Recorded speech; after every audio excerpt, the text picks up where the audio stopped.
আমি কিছু বলবো না। শাকিবকে নিয়ে আই ক্যান্ট টেল। আমি জানতাম কাছে আসলে আমি এগুলো কিছু নিয়ে কথা বলবো না। শাকিব খান ইস্যু, সিনেমা তো অনেক বিগ ব্যাপার, তাই না? সিনেমাতে তো একটু ওয়েট করতে হবে। সিনেমা তো নাটকের মতো না যে বললাম হয়ে গেল। আজকে আমাদের গেট আপ ছিল ব্ল্যাক অ্যান্ড হোয়াইট। সো পিয়ালের প্রোগ্রাম, পিয়াল হোসেনের BD most stylish award. So ওর সঙ্গে আমি যখন ফ্রি থেকে প্রায় করা হয় প্রোগ্রাম, আজকে অ্যাওয়ার্ড এসেছে। সো এটা ড্রেসটাও পিয়ালের sponsor, this is the first time কোনো স্পন্সরের ড্রেস পরলাম বাংলাদেশে। সো দেখতেই পাচ্ছেন। হ্যাঁ, বিকজ সজলের সাথে আমার 3টা সিনেমা করা হচ্ছে। সো হি ইজ মাই কো-আর্টিস্ট নাও, এই জন্য ওর সঙ্গে আমার প্ল্যান হয়েছিল।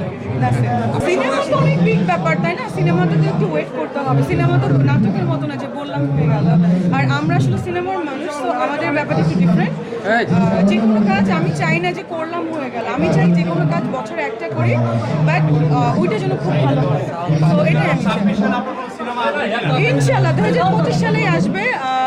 পূজাতেই আমার একটা সিনেমা আসবে, দেবাশিস দাদার সজল ভাষাতে, যেটা দুজনেই। সো ইনশাল্লাহ দেখতে পারবেন। আবারও সিনেমা শুরু করেছে। এটা শেষ সিনেমা না, আমি তো সিনেমার মানুষ। সিনেমা শেষ করেছি, আবার শুরু করছি, আবারও হবে, দেখতে পাবেন। সম্প্রতি এক জায়গায় বলছেন গুলশানে একজনের প্রতি প্রেমে পড়েছেন। আমি জানতাম কাছে আসলে আমি এগুলো কিছু নিয়ে কথা বলবো না। শাকিব খান ইস্যু, আপনি ছোট্ট করে লিখেছিলেন কিছু বলবো না, কিছু বলবো না, মানে স্ট্যাটাস পরে ডিলিট হয়ে গেছে। না না, স্ট্যাটাস কিন্তু নাই। ও শাকিব খানকে আমি অনেক ভালোবাসি, অনেক পছন্দ করি। He is the superstar. That's it, আর কিছু বলার নেই, সবাই ভালোবাসে। ওইটাই, আমি কিছু বলবো না। শেষ শেষ।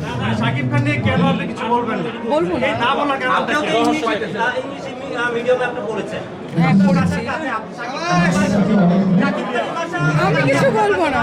শোনেন, আমি বলি ড্রেসটা পিয়াল স্পন্সর, টিপটা আমার হ্যাভিং ডেন্টালের, দ্যাটস ইট। যাই এবার, আমি কিছু বলবো না।